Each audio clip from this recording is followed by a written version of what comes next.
Hello everyone, I'm Zeng Cheng. We'll study the last part of this course together. In our course, lots of mathematics will be involved. However, math is just the same as words. It's a tool to express ideas. Therefore, in our course, I'll try as much as possible to show the ideas expressed by the mathematics to you. Hi, in this lesson, we'll introduce system simulation. The so-called system simulation in this lesson means representing a given system function with corresponding signal flow graph or block diagram. In fact, it is to use some basic functional units such as summator, multiplier, integrator, delay unit, etc. to implement a complex system function model. Therefore, such a system simulation is often referred to as system implementation. In this section, we'll introduce two basic implementation ways. One is the direct implementation, the other is the cascade or parallel implementation. First, let's go to the direct implementation. The direct implementation is to implement a system function of any order directly with such a standard signal flow graph structure. In this standard graph structure, all forward paths shown in green and all loops shown in red traverse through node x of s. In other words, all its loops touch with each other, and all forward paths touch with all loops. In this case, according to the Mason's formula, the denominator of the system function is simply 1 minus the sum of all loop gains, while the numerator is the sum of all forward path gains. In this way, the numerator polynomial and denominator polynomial of the system function merely depend on the coefficients in the signal flow graph. The coefficients of the numerator polynomial are bm to b0.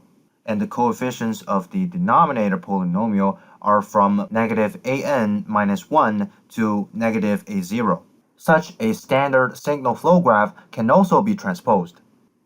After transposition, it still confirms with the situation that all forward paths and loops are in touch with each other since all of them include the node x of s. Therefore, similarly, the numerator polynomial of a system function is the sum of all forward path gains, while the denominator polynomial is 1 minus the sum of all loop gains. Accordingly, bm to b0 are the coefficients of the numerator polynomial, and an minus 1 to a0 are the coefficients of the denominator polynomial. In other words, the signal flow graphs before and after transposition are actually equivalent. However, we usually use the former. Let's look at an example. Given the differential equation of a third-order discrete system, we want to plot the signal flow graph and system block diagram of its direct implementation. First of all, we should get the system function of the system from its differential equation. However, it should be noted that the first coefficient of the denominator polynomial of the system function is not 0. It needs to be normalized, which means both the numerator and denominator are divided by 4 to convert this coefficient to 1. As a result, we can write down the denominator as 1 minus the sum of all loop gains, and the numerator as the sum of all forward path gains. Based on such a system function form, its signal flow graph with standard structure can be plotted as this. It's a third-order system and has 3 branches with gain z minus 1. For the numerator polynomial, we omit the branches with 0 gains. For the denominator polynomial, we also omit the branch with 0 gain. Now, let's plot the system block diagram based on the given signal flow graph. In principle, there is no essential difference between signal flow graph and system block diagram. The most important thing we should do is to transform the nodes with multiple input branches in the signal flow graph, such as nodes like these two, to the summators in the block diagram to achieve their addition function. Except for this, their structures are alike. By the way, 2 different forms of drawing may be presented in different books or other materials that are for the direct implementation signal flow graph. but they are actually equivalent. One is the form we used before, which needs less nodes and branches and is suitable for drawing by hand. However, some of its branches need to be drawn with curves. The next one is equivalent to the method above, but all of the branches are straight lines, so is suitable for drawing by computers. Nevertheless, compared to the method above, it usually uses more nodes and branches because it needs some additional branches such as these two. Direct implementation is the basic form of system implementation, which has compact and standard form with fewer nodes and branches. However, the direct implementation has a big fatal flaw. If a high-order system is implemented directly, the relation between its zero poles and the coefficients of its numerator-denominator polynomials is very complicated and subtle, which results in poor system robustness. In other words, if the coefficients of the numerator or denominator polynomials vary a little, it'll probably make great variations for the zero or poles of its system function. The obvious variation of zeros and poles will inevitably lead to a significant change in the system characteristics. In order to avoid such a problem, for high-order system, which means third order or above, we usually do not employ the direct implementation. Next, cascade implementation and parallel implementation will be introduced for high-order systems to solve the robustness problem for direct implementation.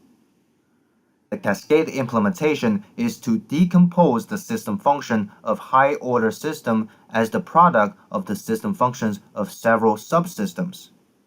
Accordingly, the signal flow graph can be represented as a cascade of several subsystems. Each subsystem is implemented with a direct structure. The subsystems usually have lower order. Obviously, the zeros and poles of the original system are the unit set of the zeros and poles of all cascade subsystems. Similarly, parallel implementation is to decompose the system function of high-order system as the sum of the system functions of several subsystems. Accordingly, its signal flow graph can be represented as a parallel connection of several subsystems, which are implemented by a lower-order direct structure. The poles of this parallel implementation system is the unit set of the poles of all subsystems, while the zeros don't have this feature. Let's look at an example of cascade and parallel implementation. Giving a system function of a continuous system with third order, we want to plot its signal flow graph in cascade and parallel form. We discuss the cascade form first. Such a third-order system function can be decomposed as the cascade of a first-order subsystem and a second-order subsystem. Here are the signal flow graphs of the two subsystems. The signal flow graph of the original system is the cascade of these two subsystems. However, the cascade sequence is optional, which means we can put any subsystem in front of any other subsystem. Next, let's go to the parallel implementation. The parallel implementation is to decompose a high-order system as the sum of several subsystems.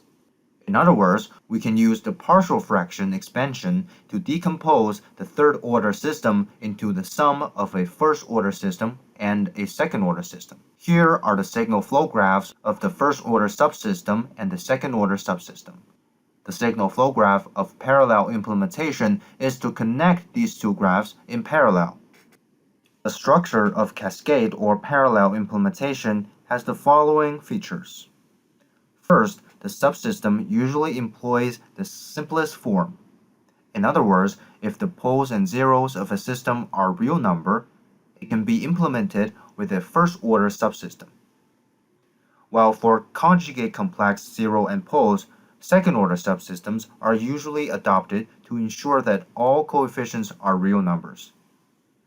However, in practical applications, in order to maintain the consistency of the subsystem structure, we often adopt the second-order subsystem uniformly regardless of that whether the poles and zeros are real or conjugate complex numbers. In addition, the robustness of high-order system can be guaranteed by the cascade or parallel implementation of first-order or second-order subsystems. This is because both zeros and poles of first-order and second-order systems are insensitive to the variation of polynomial coefficients. Finally, we summarize this section. System functions in the form of rational fraction can be directly implemented with the standard structure. However, for high-order systems, direct implementation has poor robustness. Cascade or parallel implementation can improve the robustness of a high-order system. And that is the end of this lesson. Bye.